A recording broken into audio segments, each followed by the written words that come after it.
How's my vriende? Effelga hierso. Ek glo daarin ons geskiedenis en militêre innovasie te bewaar. Baie van ons geskiedenis van teen-insurgensie oorlogvoering is deur baie gekopieer en ook ons uitstekende en unieke toerusting. And in today's video, we got something really cool. Remember when Administrative Results did the video on the 3-2 Battalion battle vest? I'm gonna up him on that, and we have something even better than that and more unique. So let's get started. In today's video, we got the South African battle jacket or webbing. It was invented in the early 80s based on a design by Johan Niemoller.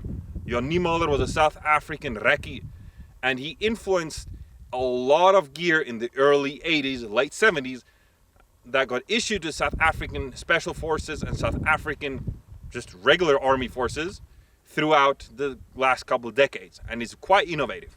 And we'll get to that in this short video.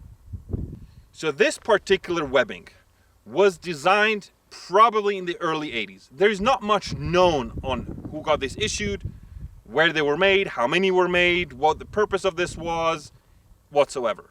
So if you know more about this unique piece of equipment, let me know. Write in the comments, message me on Instagram or social media, because the more we know, the better the world gets, right? Education is key. Anyhow, getting back to this kit. In the early 80s, most Western nations used some sort of Alice gear that was awful whatsoever. And they were kind of like toying with the ideas of upgrading their webbing to some or another form of more modular and more comfortable setup. The South Africans were way ahead with them. Johan Niemoller, the recce, had the vision in mind to create gear that was designed for special forces, that can sustain a soldier for a long period of time, and that has everything on them that he or she needs, with the possibility to carry a rucksack as well. So he designed this type of battle vest. Again, they were designed in the early 80s, and they were issued mainly to South African recces and to pathfinders. This pattern in the Rhodesian camo came in three parts, basically, or three different types of gear. In a medical pack, in a chest webbing, and in this kind of battle vest. I've never seen the chest webbing nor the medical pack in person. I've only seen pictures of it. I know they exist. Don't ask me how many were made or who else got these. I know that, or the legend goes that kit was stored at 7 Medical Battalion Group in Pretoria that supported the Special Operation Forces.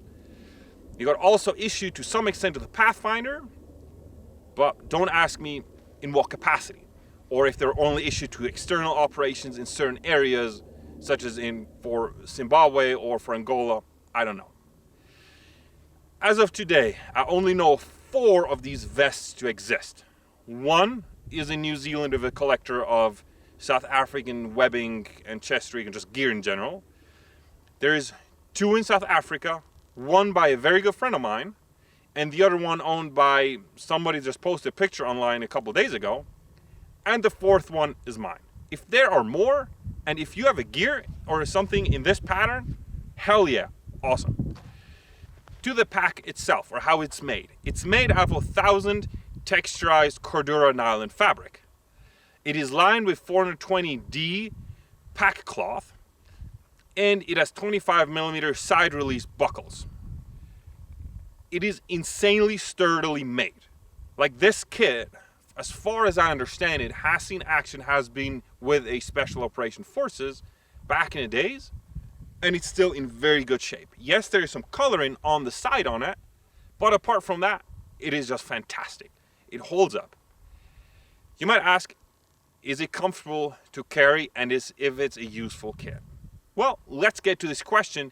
Look at the kit itself, see what we can store in it, and whether it's something that is useful or not. So here we got the entire kit. It basically has 2 kidney pouches, 1 pouch to the back. It has an interesting H harness, I would say, with these nylon straps on it. It has these interesting buckles. It has 2 mag pouches here, 2 mag pouches here, and then I have pouches here on top of this big kidney pouch, and the same, I've got a smaller pouch on top of here. They've got 2 smaller pouches on each side of these bigger pouches. And on this harness itself, I have 1 pouch on my right side and I have none on this.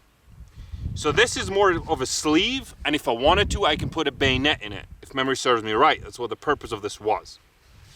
So let's look at the kit itself and see if it's comfortably set up or not. So if you look at the inside of it, we got this long strap. This strap sits on my waist. This harness props it up on my body. It will get quite warm after a while, as Administrative Result also figured with his kit that he got. So you sweat around these areas.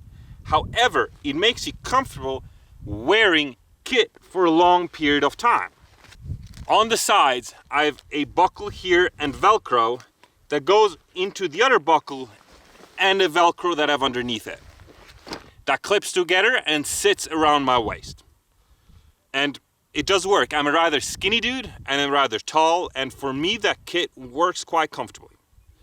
So what would I carry in this kit? In the back, I have my medical pouch. I have my IFAG squished in here. It's my individual first aid kit. I'm not going to take it out, but it sits in the back so I can access it from both sides, and I can tell people, hey, it's in the back. Then I've got my magazine pouches. I've got 2 magazine pouches here and 2 over there. Then I use this pouch that sits on my shoulder or my right chest as a tourniquet. Because if I want to shoulder the weapon, I don't want to have a grenade pouch or a grenade sitting here. Below is my grenade pouch for some white smoke. Then I have this little pouch here on top. That too is a grenade pouch. Then when we come to this main kidney pouch, in it I got a variety of things. So I have some gloves, I have some water, I have some chem lights, pen, and paper. That's all that I carry in that pouch. I can substitute 1 water bottle with another one in case I need to carry more water. These pouches are held together with a zip. All of them are zip, and they're YKK zip, so good quality. On the side of this pouch, I got 2 smaller pouches. I don't know what the smallest one down here is. I don't know what I should put in there. But in this one, I can put in my multi-tool. So let's get to the other pouch. In this kidney pouch, I have on the outside a tourniquet, because you need to have at least 1 tourniquet, if not 2 on you. So there's 1 tourniquet. I have 2 mags. 1 mag is a 30 round FAL mag. You see that it fits. And the other mag is a 20 round FAL mag. That fits too. I put a sock in a plastic bag or in a Ziploc bag at the bottom of this mag pouch so I can put it in there and I don't need to finesse it out of its pouch. That was a trick that a South African operator showed me, so they always carry clean socks on them. Plus you can run 20 round FAL mags on them. The next thing that I have in it is a multitude of things. Obviously not a smoke because you can never have enough. I have an Israeli bandage in case I need it.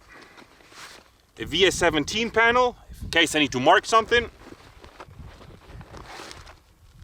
I have some paracord, camo cream, cleaning kit, batteries for my battery, for my flashlight, notebook, a emergency blanket, some more batteries for my headlamp. That is just some basic stuff in there. If I go on a mission and need more mags, I can dump in more mags. Or I can take my binos with me. Or I can put more water in it, or more tourniquets, or more smoke grenades. So there is a humongous amount of space in this battle jacket. In case you're wondering, yes, Galil mags fit, and so do AK mags. I do believe that this battle vest has been designed to take AK and Galil mags, and it just happened to take FAL mags as well. So in terms of usability, let's have a look and see how we can use it. If I want to put the vest on, I'll move this Velcro over here, take the other part, clip it in, or put the Velcro on top of each other, and then clip in the buckles. And voila, the battle vest sits on my body. So it does sag a little bit on the sides, but to be honest, I can live with that. And the other cool plus is that I can carry a rucksack with this battle vest. It doesn't restrict much of the movement. Yes, I can have a waist strap, but I can carry a short or a smaller day pack, and it doesn't really interfere with my gear that much. So how easy is it to run this kit? Let's see.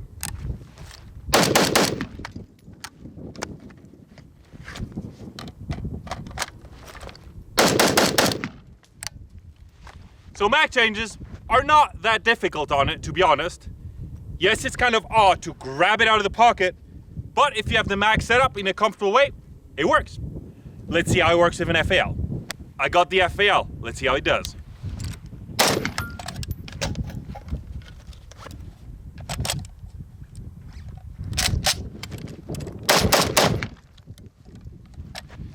Seems to work.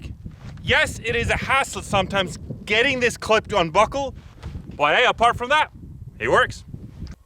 Just a couple of closing thoughts on this. Is this gear the best in 2024? No, it's not. It is outdated for its purposes, but in 1980 or mid-1980s, this was the hot shit. If you got issued one of these as a Pathfinder or as a Recce, you were hot shit. You were that shit. And I must say, it is a really unique setup. It fits a lot of equipment. I can carry comfortably, I can carry a rucksack over it, and I can go for a couple of days. It's just not just like a tiny chest rig. Remember at that time, many people carried Ali's gear in the Western world or some derivative of it, and that was awful. So the South African were way ahead of its time. I think it is really cool. Obviously, there are better alternatives. It could have been made slightly better. I don't like certain pouches, how they're set up. I mean, I don't know why we have a pouch up here where I need to shoulder the stock of my rifle. But all right, fine. I can live with that. Apart from that, it is really cool and it's scarce. As we Afrikaners say, skaars soos hoendertande. As scarce or rare as hen's teeth. So yeah, thanks a lot for watching. I hope you really enjoyed this video on that kind of webbing. By the way, if you know what kind of optic this is on my LM6, you're awesome. It's a rare South African one, hint hint. Alright, bye donkey, en tot ziens.